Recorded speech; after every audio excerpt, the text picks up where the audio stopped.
Very good, thank you. Start now. Good afternoon, everyone, and welcome to the Albany Housing Authority Board of Commissioners meeting, Tuesday, January 2026. Yeah. Where's the level? A lot of news, too much news. Lot of new.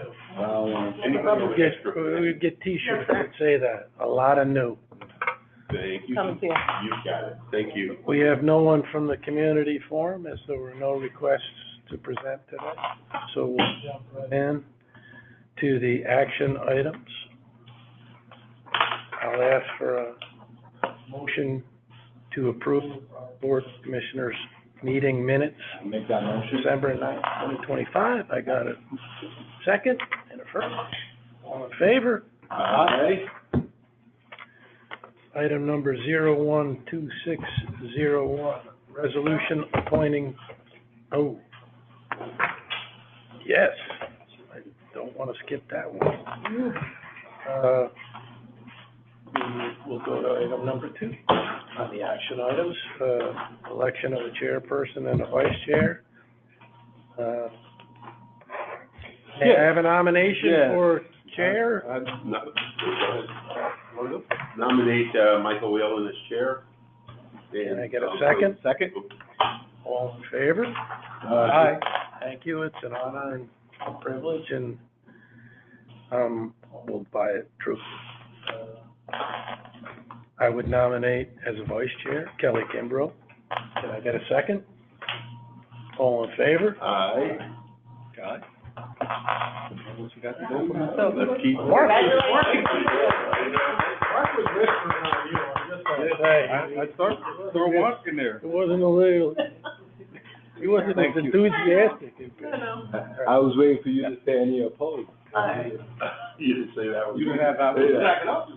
Huh? Congratulations to both of you. Thank you. Um, Item number 012601, resolution appointing Chiquita Darbu as contracting officer for Albany Housing Authority. I think it's pretty self-explanatory. Do we have any questions, comments, or concerns? May I get a motion? May I get a second? Second. In favor? Aye. Item number 01-2602, resolution ratifying the terms of a memorandum of agreement between Albany Housing Authority and the Civil Service Employees Association. Keita. Thank you, Chairman. I am going to ask our general counsel, who was involved in the negotiations, to kind of give you an overview of this agreement. So very briefly, we've discussed in the past, our agreement with CSEA expired July 1 of 2025. As you'll remember, that was summer of 2025 was somewhat of a difficult time. Shut down, the federal government shut down along with some essential changes in the funding of our operations. So we entered into negotiations with those things in mind. And long story made short, agreed to is a 2% increase effective July 1, 2025, for a 1-year deal. So we'll be right back at it this spring, hopefully knowing a little bit more about what our funding will be at the time, and have a better ability to forecast forward regarding where we're going to be money-wise. The only other two other major or semi-major, one is under the CSA contract, people on the family health insurance plan were contributing 30% of the cost of the health insurance premium. We found that that was actually a disincentive for people to come and work here. 30% was amounting to, almost $8,000, $9,000, $10,000 per year for the contribution by the employee. So we did agree to reduce that from 30% to 25% effective January 1 of 2026. In addition, the other change was previously you could use more than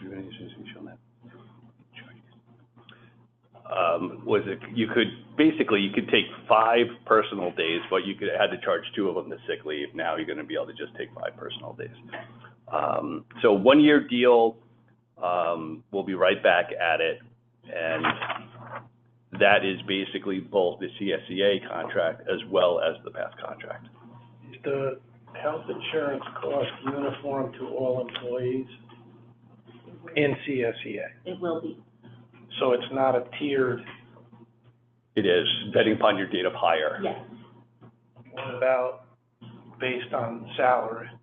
So if somebody's making 40, is paying as much as somebody making 100? That's correct. It's a percentage You of might the want premium. to, you might want to consider something in the current negotiation that adjusts for that. It's a trend right now that's gaining a lot of momentum. Just a thought. Any questions, comments, or concerns? You mentioned 5 personal days, Brian, and, does that include the 2 sick days, or are they going to give an additional 2 sick days? Because before it was 3 and 2. So they're gonna get 5 personal. They don't have to charge any of them toward their sick leave allotment. Right. Yeah, so there's no. In effect, getting 2 additional days. Okay. And that's connected with what we're seeing across the state and stuff.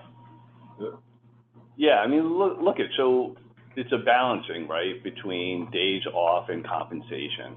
So, because I think 2% was a little bit less than what the trend is for other public employers right now. You worked for a local city, village, town, et cetera, you're probably looking at 3.5% to 4% for 2025, just based upon the cost of living. So lower salary, little bit of an increase in leave time. So a balancing of the two. And the employees, reps, they're happy with this? They voted on it.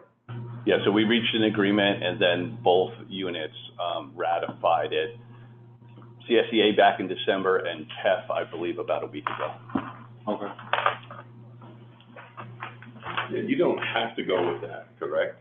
You could still come in with your own numbers and figures, and because we're going from 30% to 25%, if it needed to go lower, are you able to do that? No, or you can't go against what they've already done? No, so if we hire anybody or anybody who's in the unit, they have to receive the benefit packet that is in the agreement. You can't even provide a better package for them without negotiating it. So everybody will live by this until it's changed. Yeah, and that's what I mean. We have to do what CSEA, what you guys come to agreement on with CSEA. So that's the same thing that they're doing. Am I correct? I think I understand your question. So if we did not vote what's presented today, is what you're asking, Right. we would have to go back to the drawing board if the board did not approve it. We would have to go back and have another discussion, which means that the members wouldn't get the lower cost. They would continue at 30% until we come up with a better or an agreeable percentage or compromise that the board is willing to pass. Okay, and CSEA has to do the same thing with their members. Yeah, they would have to go back, but we would first have to have negotiations again if it did not pass from the board. Okay. By the board. I'm with you. Got it. Thank you. You're welcome. Further? Could we be notified earlier? Because it seems like it's already set, so. Yeah, it is. So the way the law works is that the obligation to negotiate is with the chief executive officer, which is Chiquita. And the board's role is simply to basically vote on those issues that have monetary impact. So that's the 2% and things like that. But under the law, under state law, it's Chiquita's obligation to do the negotiations. It's more of an operations thing Yeah. that we don't need to get involved, shouldn't Involved get, in, yeah. in fact, are precluded from being involved. Do they take what you say seriously? Pardon? Like, say if you're in the meeting with CSEA and whatever other insurance agencies there are, do they take what you say seriously or do they have to negotiate that? Well, Because you gotta bring a certain level of authority Well, to we that. come with facts. right? We make our presentation, they come with theirs, and we negotiate from there. So anything that we're presenting and understanding of what we can and cannot do is basically based on budgetary authority, where the trends are, falling in line with percentages health-wise. In terms of lowering the percentage from 30 to 25, that was something in which we saw was necessary and fair at that point. There was a suggestion made by Chairman in which we might take back and consider and look and see if that's something that we can work on. Those are great suggestions.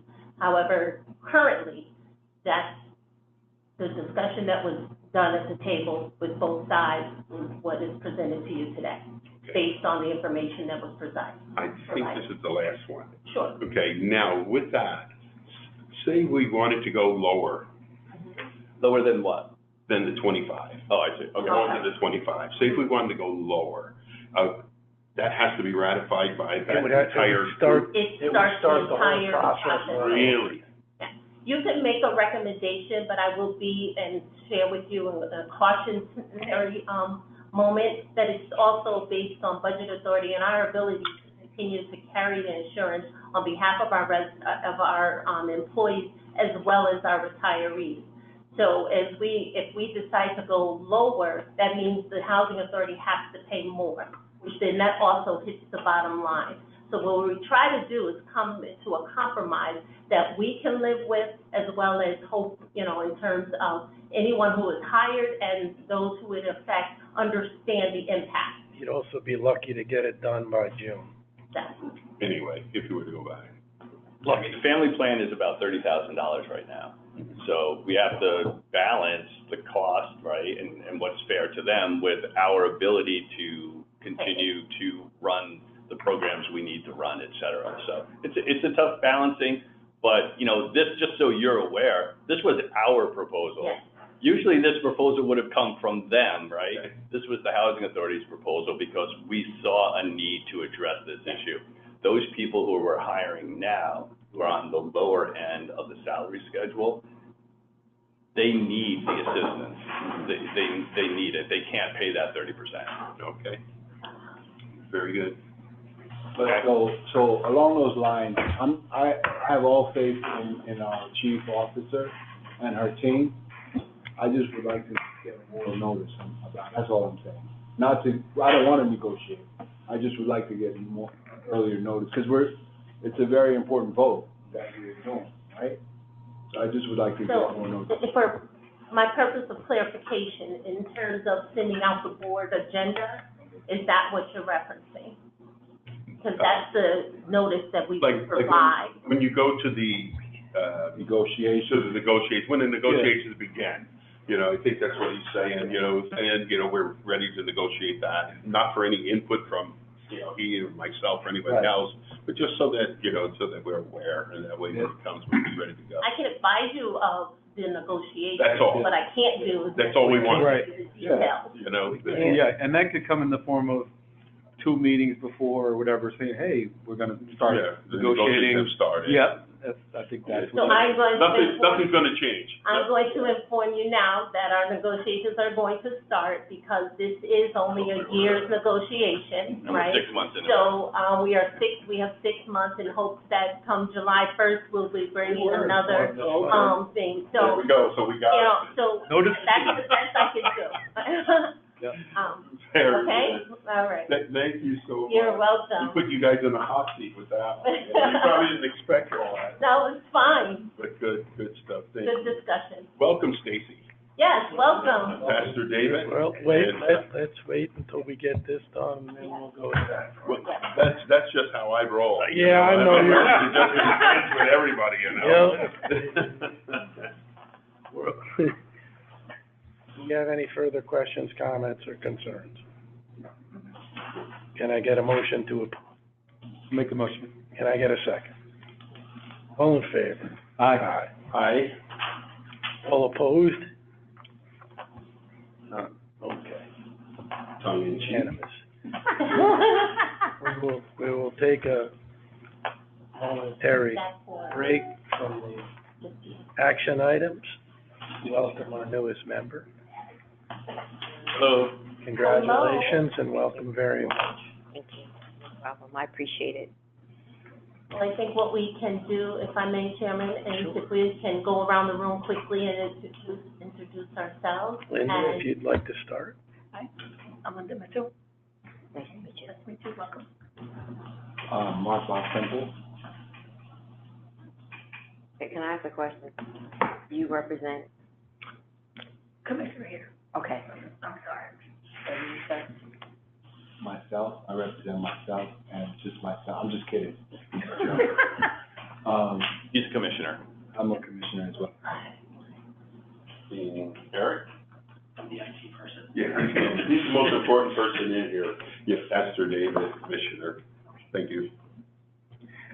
Kelly Kimbrough, Commissioner, Vice Chair, and outside of here, I'm one of the council members. I'm the president of the Albany Common Council. Sorry. Michael Whalen, Chair of the Board. I'm Brian Kremer, I'm the general counsel. I'm Chiquita Diablo, CEO of Albany Housing Authority. Nate Templeton, the new Director of Security for Albany Housing Authority. Oh, I got an email from you. And I'm Fran, you received several emails from me. Welcome aboard, Chief of Thank you. Staff. Welcome, Stacy, if you could share with us, some information about you. My name is Stacy Weinglass. I don't know, I mean, I'm here, I'm really enthusiastic, you know, to learn something new, to do something different, and I'm open. But thank you, I appreciate it. Welcome, and we're all here to support you. We're glad you're here and don't be afraid to ask any questions. I have a whole bunch.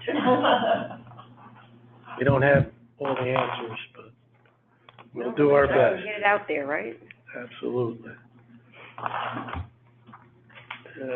So we will go to, I need to use the pet Three? contract now, yeah.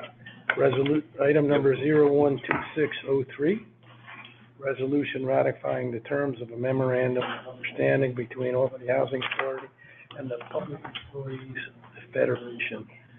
I would imagine this is not too dissimilar from The only difference is that the conversation we had regarding the 30% to the 25% reduction, they already had this, PEP already had it. So that change is not being made. It already existed at 25%.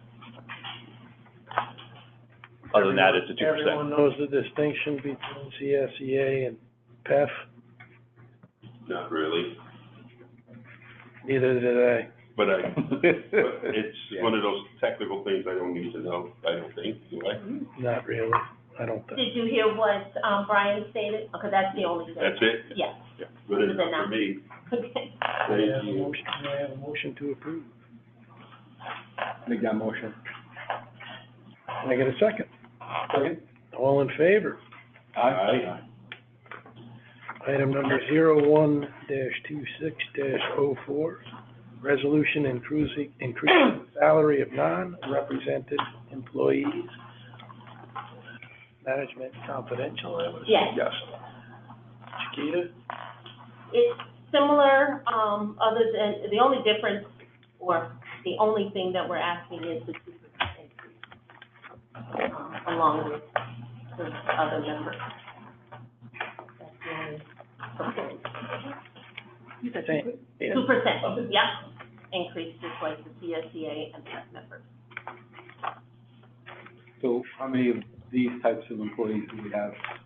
I think we're up to, let me see, 6, 7, 8, 9, 10. Questions? Comments? Concerns? I do want to make one point that what you are voting on, it was included and incorporated in the budget that was passed, for our fiscal year.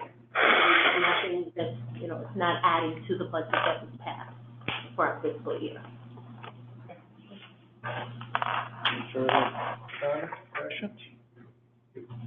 May I get a motion to approve? All in favor? Aye.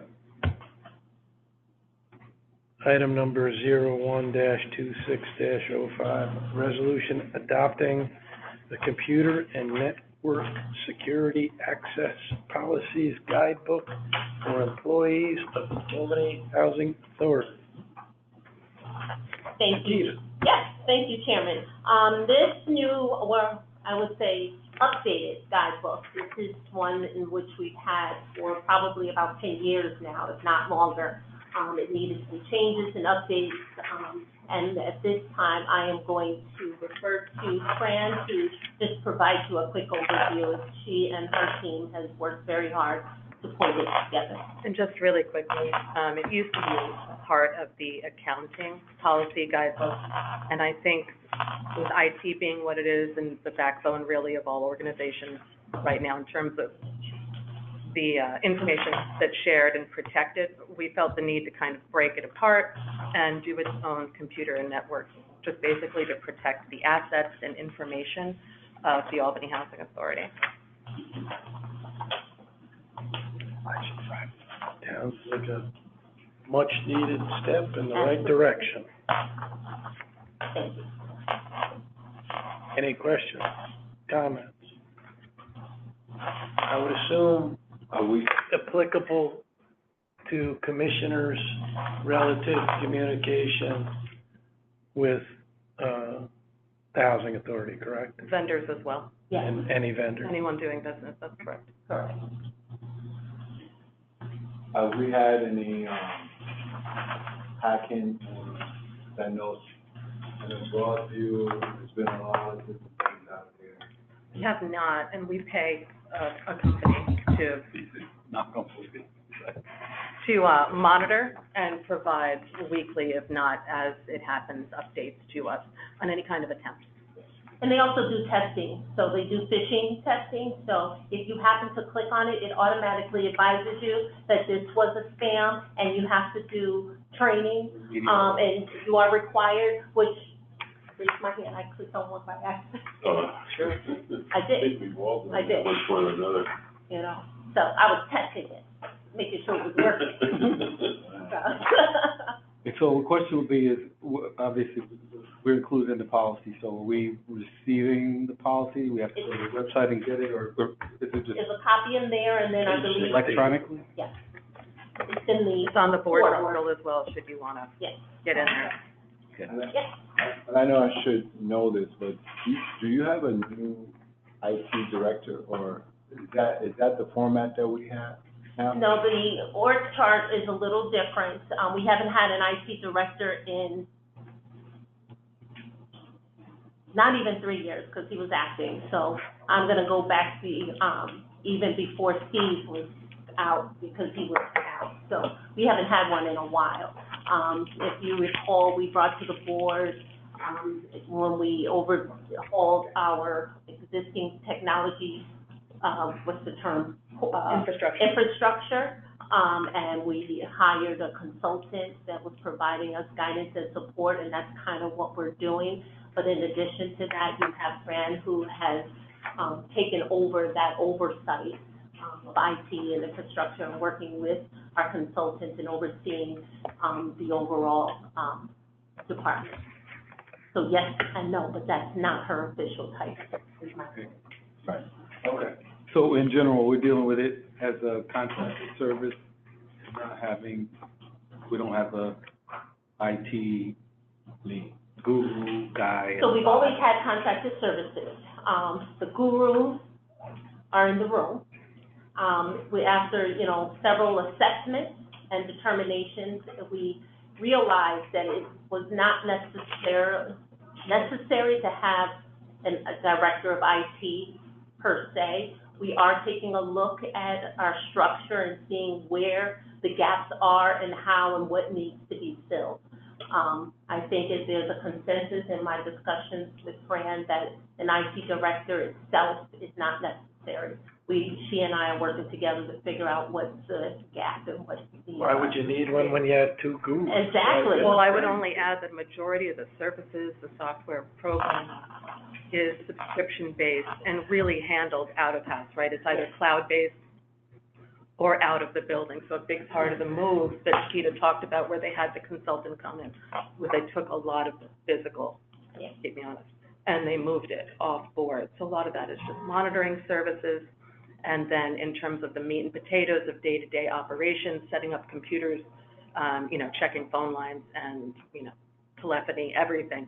We have Eric, very capable, and I pitch in where I can. So the need has been as great as before. But some of that is also security, right? Because you have cameras and stuff like that. Correct. Yes. Yeah. Okay. And then obviously with the offsite, there are redundancies and the event that, All addressed in the, Yeah. at the Green Act. Absolutely. And you have to look at these documents as, moving, fluid documents, that if there needs, if there's a need to amend, language or add a policy, we will do so and present it to the board accordingly.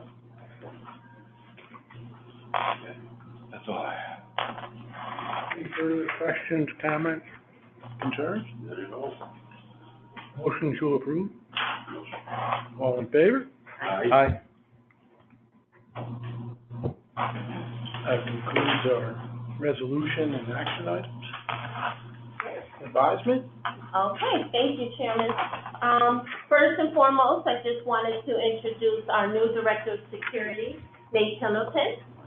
Welcome. He is the newest member of our team. Oh gosh, how long have you been here now? Has it almost been a month? Almost a month. Almost a month, yes. Nate, if you can give them some background, please.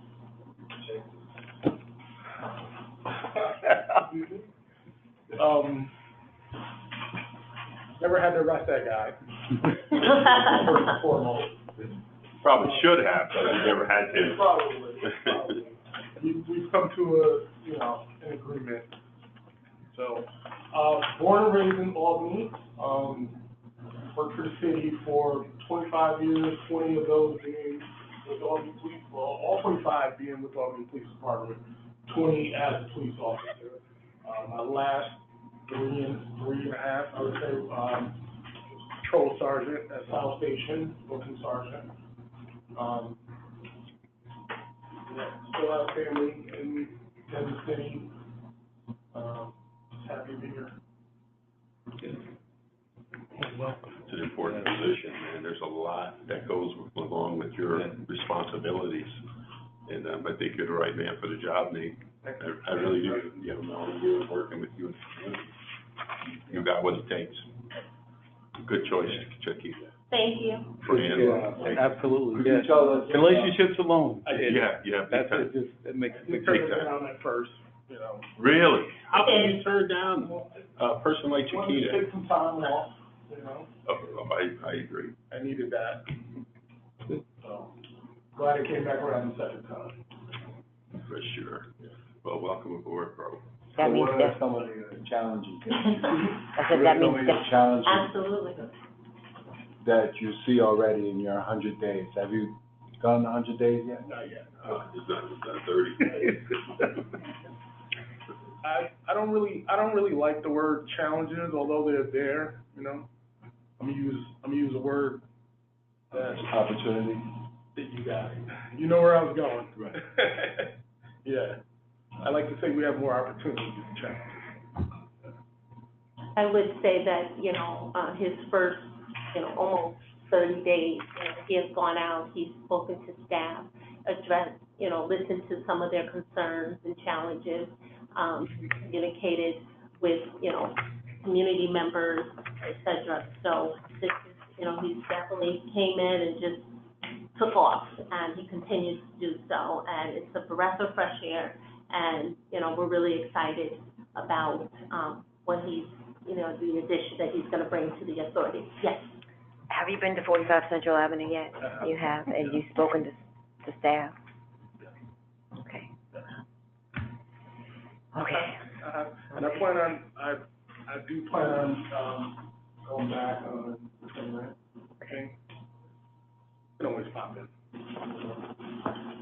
Only I because know- there's some concerns. I know staff, for a long time, like, I knew Stacy when I used to give out parking tickets, and she worked for Milton Elliott. I grew up with Larry, Larry happened to be in the building my first week or so, and I seen him, and we talked for probably about an hour. about what's going on there, Okay. you know. We do have, private security there overnight. Mm-mm. Yes, we do. We do? We do. We do, Oh, thank God. you know. We've had them since December. So he's usually there anywhere from 10 to 6, 11 to 7. Okay. Are they plain clothes or are they uniform? He's in a uniform, he has security vest on, Identify him. shirt, you can identify him. Okay. His name is Art Boyd, Woods Building Services. You know him, you know. And he provides us daily reports, detailed information, we address them, and he communicates with staff as well as they communicate with us. And, Nate, you know, although him and I don't get along, we have a lot of issues with youth, and he has a good background with our young people. So I think it is a good choice to have him on board, even though we don't get along. Okay, thank you. So y'all don't get along? No. Okay, well. I am wondering whether you guys get along. Just really on the basketball court. Just our running joke, that's all. Yes. Welcome again, Nate. For the record. Welcome again. Next to your binders, you will see upcoming conferences. Commissioner Weinglass, these are opportunities for you to attend conferences that offers various types of workshops and learning opportunities as it relates to commissioners, housing authorities, the industry itself, challenges, you know, some of the best practices, et cetera. So I encourage you to consider attending some of them. In addition to that, I'm waiting on HUD to share with me whether or not their link is up so that we can refer you to some of the commissioner trainings that they used to offer.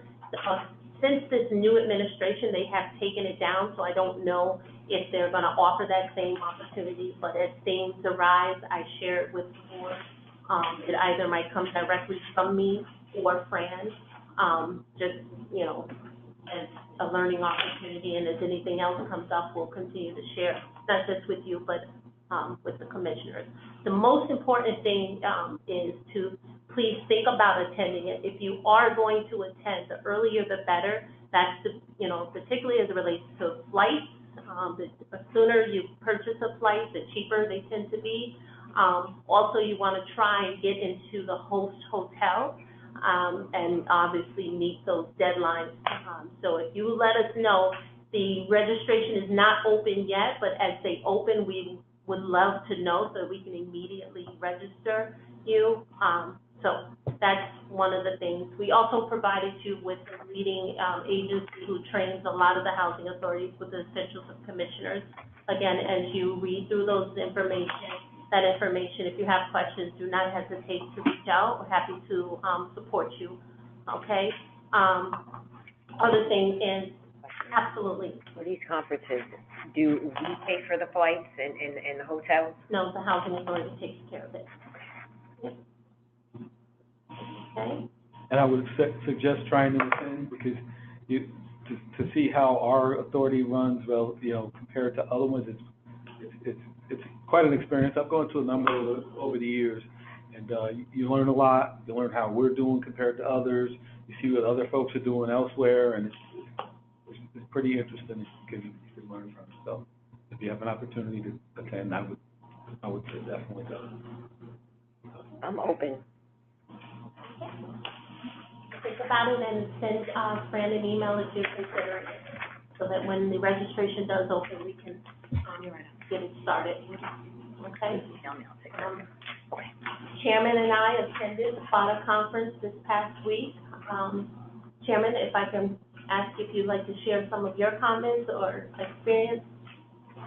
Yeah, it was one of the better ones I've been to, I think largely because of the amount of information relative to so many of the changes that have been brought about by the, you know, executive change in the presidential election. There was a lot of unease about funding going forward, and not a lot of answers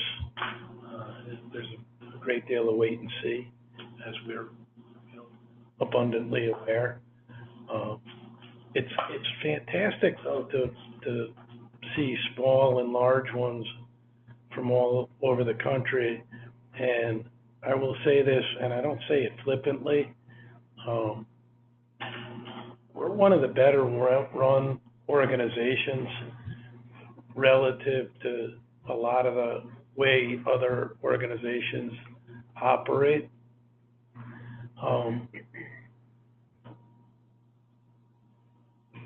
A lot of folks don't fully appreciate what our true mission is. A lot of people, particularly commissioners, tend to use it as an opportunity to better themselves as opposed to their communities. And I think historically, this group, and it's a credit to all of you, it's about improving the city, improving Albany, and the quality of life for our residents. It doesn't always appear that way to the public, but I really believe that our hearts are in the right place. And talking to some other folks, it doesn't seem to be, it's uniform with everyone else. But from an education standpoint, there was a lot of information about a lot of changes. I thought it was one of the better run ones.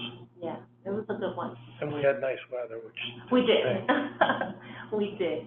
I don't have much to add other than just two highlights.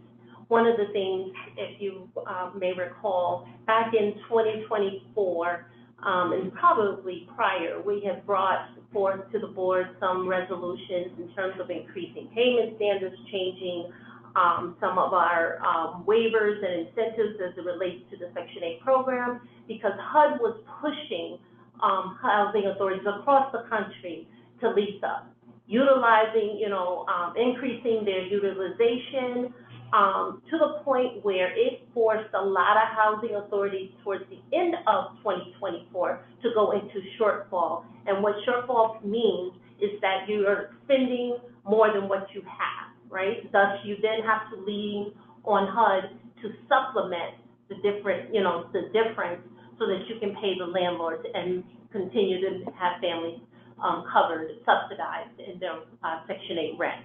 That being said, under this new administration, they are looking at this program and saying, you spend it, you better have it.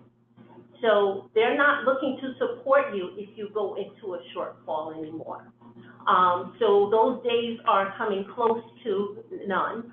And if you had a shortfall in 2025, which we did under the mainstream program, I'm proud to say we are no longer in shortfall, but because you were identified as having a shortfall under any program, which mainstream is just one of our programs, you are considered at risk.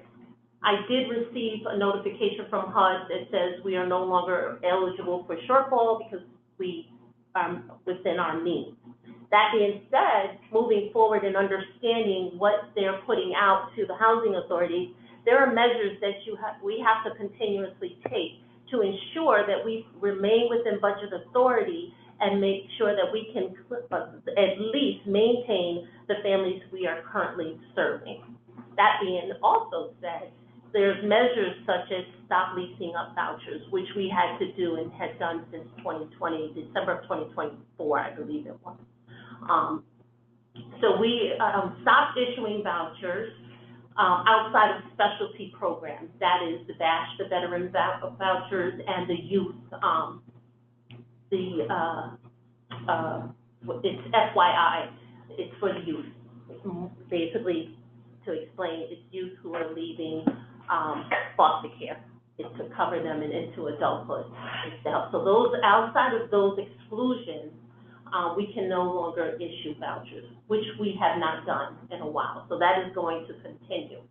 One of the challenges that we have is that the administration has decided that under one of those specialty programs not two of which I mentioned, but the emergency housing voucher program, which basically covers individuals or families who meet certain criteria that are maybe escaping from domestic violence or some type of safety concern, let's say natural disaster, something along those lines. There was a special line in Budget Authority that allowed us to issue these specific vouchers. We currently have about 32 families who are receiving those types of vouchers in our program.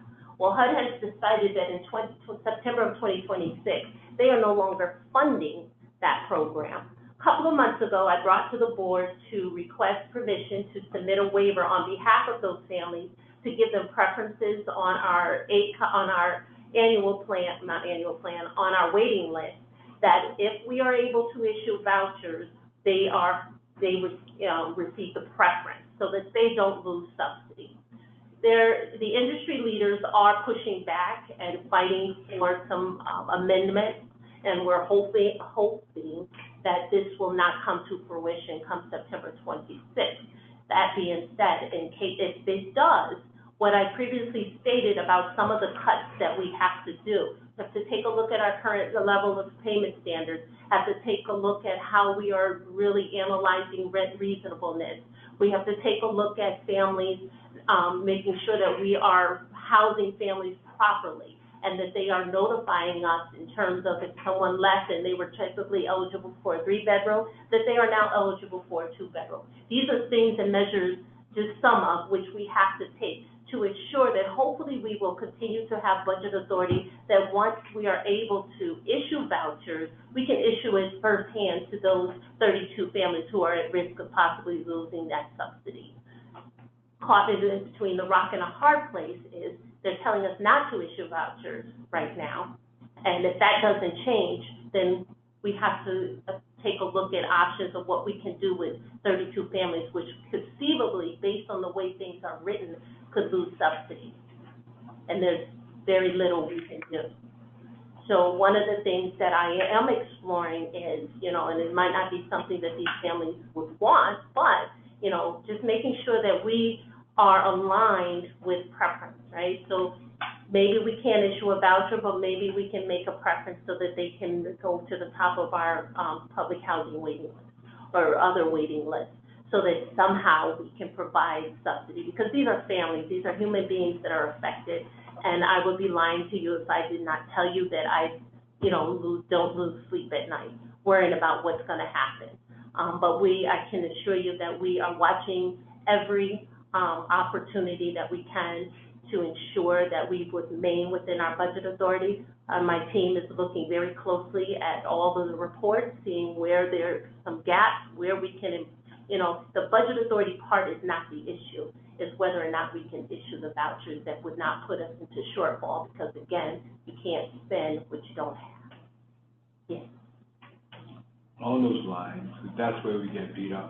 So I would recommend that you get ahead of this, because you know this, and,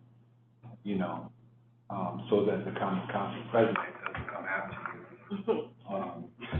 That, because that's where, maybe we meet with elected officials, because they're gonna go to community leaders, and we let them know that this is happening, and this is not us, this is HUD, right? And so I would get ahead of it, would be my recommendation. Does that make sense? It does make very good sense. I am trying to get ahead of it by telling you right now. Unfortunately, until May comes, which is when we find out what what type of subsidy we're going to receive, where we are in terms of our budget authority, that's where we can take a bigger picture. Once I have a better picture, then I'm happy to share, and we will prepare, the necessary documentation or information to share with the public safety. And that's what we've been saying. I'm so sorry. No. I just wanted, when you talk about these things, you gotta be very careful. Because what you don't want are these families to be concerned to the level where, they're losing sleep at night because they just don't know. At this point, we're not necessarily being advised to, say, oh, you're going to face losing, because we are fighting We are, you know, really advocating, and when I say we, it's not just, you know, the Albany Housing Authority, it's all housing authorities across the country, all leading organizations that are really fighting on behalf, not just this particular program, because there's others that are affected by a lot of the rulings and policies that have been pushed down recently. And so we are working diligently, and for those who don't know, I am a board member of the New York State FADA Association, which we are actively, you know, in communications. We have a legislative arm that communicates on our behalf and, you know, brings back the information and advises us accordingly. So as I learn more, I will share. And that's what I'm saying, same thing as Mark. That's one of the things that we've been talking about over, you know, like I said, I think several times last year. People don't understand what you have to go through, the things that you have to do, and that causes people to have a misconception of what the housing authority actually does. What do we do? And they're thinking that we're supposed to be putting out little fires, which you do and you have done, but there's a bigger picture. And so I commend you and your team for what you're doing, advocating for the little guy without them even knowing it, and not patting yourself on the chest saying, look at what I did for you, when we know that there's more stuff that's going to be coming down the pike that, you know, you have to address. So thank you for what you do. And I've noticed that, you know, I'm picking on the common council, but I think you guys have like 5 new leaders, right? 6. And so a lot of that is education, you know? Yeah. You know, and a lot of those folks, they don't really know what they don't know, but they're gonna listen to the community, and they're gonna beat us up because they don't know what they don't know. And I think it's for us to reach out, and I know you've done that, but we wanna get ahead of it. That's all.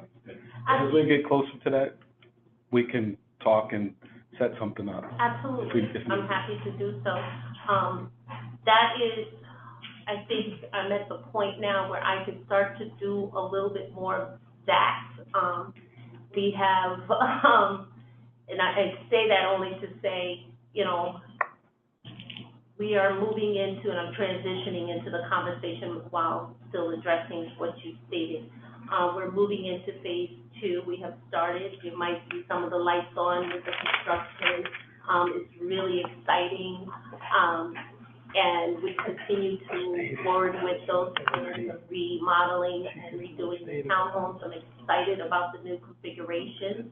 And I'm happy, Commissioner Weinglass, to share some of the overview of what we've been doing in phase 2 of Steamboat, which is here on Green Street. Those are beautiful. Well, thank Oh you. my God, those are beautiful. So we're on phase 2 of that. You could consider, we just mentioned it to Kelly, doing something, today's the state of the state. You could do a state of the housing authority meeting downstairs in the lobby, invite all the council people, board here, you know, maybe substitute one of our meetings to do it. I think that's a great idea. Yeah, and not And too then- deep, just Yeah. sharing information. Talk, you know, in a very broad sense about our roles and responsibilities and what we're legally obligated to do and what we're legally not supposed to do. Right. I think that's a And great maybe a idea. little bit about some of the roles that commissioners are supposed to play as opposed to what the expectation may be from the community, but I think something that's an excellent. something to consider. Absolutely. Thank you for that. And it plays nicely into your point about there being a bunch of new folks, Absolutely. including a new mayor. I think that's a great idea. We'll plan that. Thank you for that suggestion. This is not our first rodeo. No, it is not.